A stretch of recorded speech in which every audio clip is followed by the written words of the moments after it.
세상을 연결하는 뉴스, 뉴스 브리치입니다.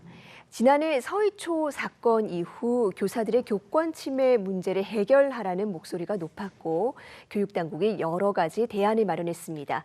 이 가운데 하나가 이 학교폭력 전담 조사관 제도입니다. 그런데 최근 이 제도에 대해서 학교 현장에서 불만의 목소리가 나오고 있다고 하는데요. 어떤 이유 때문인지 박은선 변호사와 자세히 짚어보겠습니다. 변호사님 어서 오세요. 자, 먼저 이 학교폭력 전담조사관 제도, 이게 뭔지부터 살펴볼까요? 지난해 서희초 사건이 발생했을 때 젊은 저경력의 교사에게 학부모들의 학교폭력 관련 민원이 쏟아졌기 때문이다. 이런 분석이 많았습니다. 이에 교육당국이 마련한 대안 중 하나가 학교폭력 전담 조사관 제도인데요. 전담 조사관이란 전직 경찰이나 전직 생활지도부에서 학교폭력 업무를 담당했던 교사 등 이런 분들이 학교에서 학교폭력 사안이 발생을 하면 직접 사안 조사를 하고 그다음에 그 결과를 보고서로 작성해서 교육지원청에 제출하는 이런 업무를 담당하는 일을 하게 됩니다. 그러니까 교사는 수업과 생활지도 등 교육에 전담을 하도록 하고 수사 성격의 학교폭력 사안 조사는 이제 전문적인 전담조사관이 하도록 한 것이죠. 네, 워낙에 이 학교 폭력과 관련된 사안은 민원 폭탄이라고 할 정도로 선생님들이 굉장히 어려워하는 일입니다. 이 제도를 도입한 취지에는 또 문제가 없어 보이는데 그런데 이 제도에 대해서 학교 현장에서 지금 어떤 문제 제기가 나오고 있는 겁니까? 네, 일단 선생님들께서는 업무 경감 효과는 미미한 데 비해서 처리 절차가 너무 길어지고 또 굉장히 복잡해졌다 이런 문제를 제기하십니다. 실제 학교 상황을 보면요. 학교폭력 사안 조사를 할 때 전담조사관이 조사를 하는 것이 맞지만 학부모의 요구 등으로 인해서 여전히 담임교사나 학교폭력 업무 담당교사 등 교사들이 동석하게 되는 경우가 대부분입니다. 그리고 또 학부모들의 민원이 전담조사관이 아닌 교사들에게 여전히 쏟아지고 있고 또 학교의 아이들의 생활관계를 가장 잘 아는 분들이 선생님들이다 보니까 1차적인 사실관계 조사를 여전히 또 선생님들이 해야 되는 부분 그리고 학부모와 전담조사관 사이에서 의사 전달이나 뭐 일정 조정 이런 것을 또 선생님들이 계속 해야 되는 그런 부분 등으로 인해서 선생님들께서 업무의 과중함을 호소하고 계십니다. 또 예전에 학교에서 그냥 조사를 할 때는 문제가 발생하면 곧바로 교무실로 불러서 확인서를 작성하게 하고 또 이제 사안 조사를 빠르게 한 다음에 교육청에 올릴 수 있었는데 지금은 이제 전담조사관 제도가 등장을 하다 보니까 이 처리 속도가 늦어져서 학부모들의 불만이 또 선생님들에게 닿는 그런 문제가 있습니다. 네, 이게 원래는 선생님들 업무를 덜어주자는 취지였는데 뭐 별다르게 뭐 줄어드는 부분은 없고 오히려 좀 늘어나는 것 같기도 하고요. 그래서 제도 도입 취지가 조금 무색해졌다 싶은데 그럼 이 학생이나 학부모들은 어떤 점을 문제로 지적하고 있습니까? 학생이나 학부모들이 문제 제기하는 부분은 결이 좀 다릅니다. 그렇습니까? 네, 한마디로 전담조사관의 인권 침해 문제라고 할 수 있는데요. 제가 직접 담당했던 사건의 예를 들면 외모 때문에 장기간 집단 따돌림과 모욕과 이런 학교폭력을 상당히 겪어온 학생이 있었습니다. 이 학생이 용기를 내서 학교폭력 신고를 했는데 전담조사관이 조사 과정에서 근데 네가 좀 뚱뚱한 건 맞다. 살을 좀 빼라 이런 말을 했습니다. 네. 그러니까 외모 때문에 상처를 받아서 신고를 한 것인데 이 아이를 가장 도와야 할 전담조사관이 똑같은 방식으로 2차 가해를 한 것이죠. 뿐만 아니라 학부모들이 상처를 받는 경우도 있는데요. 전담조사관이 조사 과정에서 조사관의 역할을 좀 초월한 그런 언행을 하기도 합니다. 네. 예컨대 아무리 가해 의심 학생이라고 해도 객관적인 사실 조사에만 집중을 하셔야 되는데 부모님 무릎 꿇고 빌어야 된다. 무슨 변명을 하시냐. 이런 말들을 하시는 경우가 또 있죠. 그래서 그 사안의 경우에는 어쩌면 전담조사관 분이 전직 교장이셨기 때문에 이런 일이 벌어지지 않았나라는 생각도 해봤습니다. 네, 전문성에 대한 문제 제기도 있을 것 같고요. 이 전담조사관이 조사 중에 학생이나 학부모에게 이렇게 좀 상처가 되는 언행을 한다는 얘기는 충격적이기도 합니다. 이 조사에서 가장 중요한 것 중에 하나가 객관성일 텐데 이렇게 되면 객관성 문제가 생기는 거 아닙니까? 네, 맞습니다.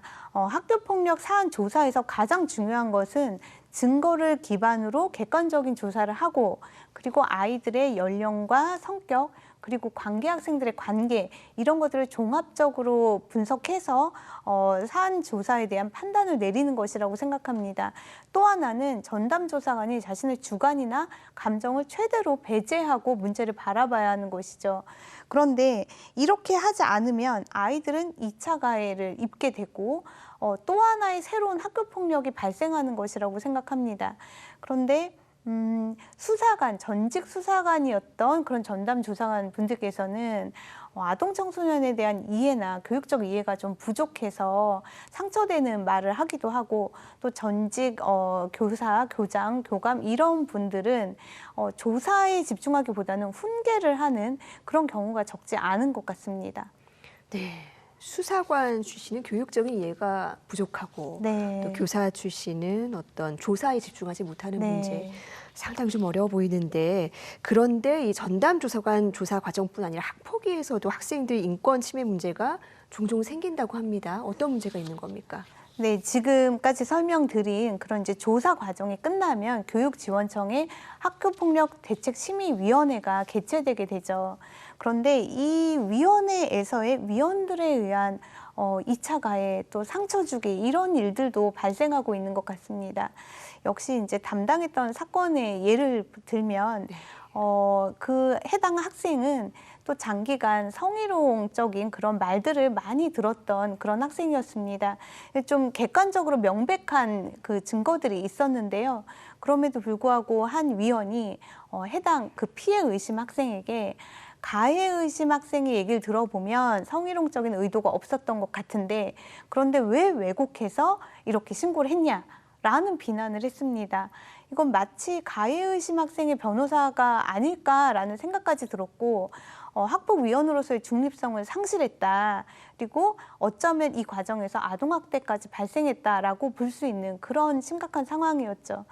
그래서 사실 아동학대 신고까지 검토를 했지만 그 지역사회의 어떤 그 입지나 아니면 아이가 받을 또 다른 상처 등을 생각해서 또 학생에 의한 그런 가해가 아니라 교육지원청에 소속된 위원님들의 가해였기 때문에 신고를 하기도 쉽지 않았습니다.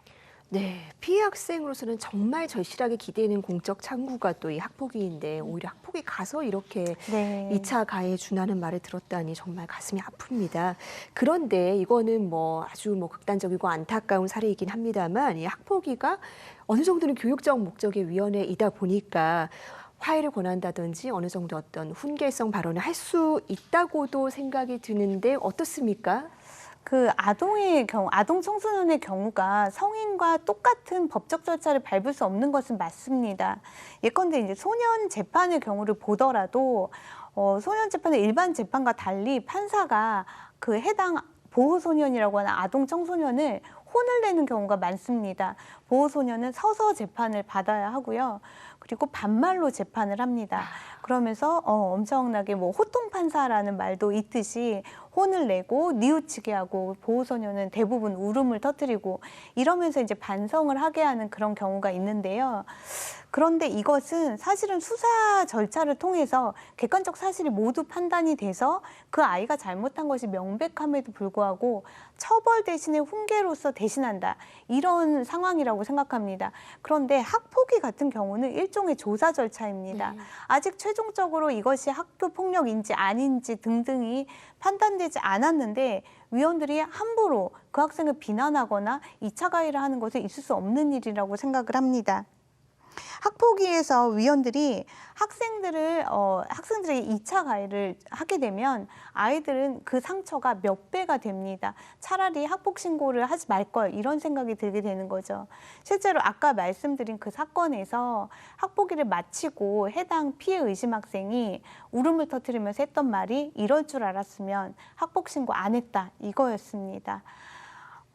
아동 청소년이 겪는 그 학교폭력과 관련한 사법행정 절차에서 학생들이 더 큰 상처를 받을 수 있다, 2차 가해를 받을 수 있다, 이 점을 관련자들이 반드시 인지하고 조심을 해야 할 것 같습니다. 네, 저희도 취재 과정에서 뭐 이런 사례에 대해 학교 폭력 신고했다가 오히려 후회를 하는 사례들을 많이 만나봤습니다. 이 학교 폭력 대부분 10대 이하 청소년들 사이에서 발생하는 만큼 정말 조사 과정이 더 신중해야 될 것 같은데요. 2차 가해로 이어지지 않도록 이 관계자들도 이 점을 아주 면밀하게 숙지를 해야 될 것 같습니다. 변호사님, 오늘 말씀 잘 들었습니다.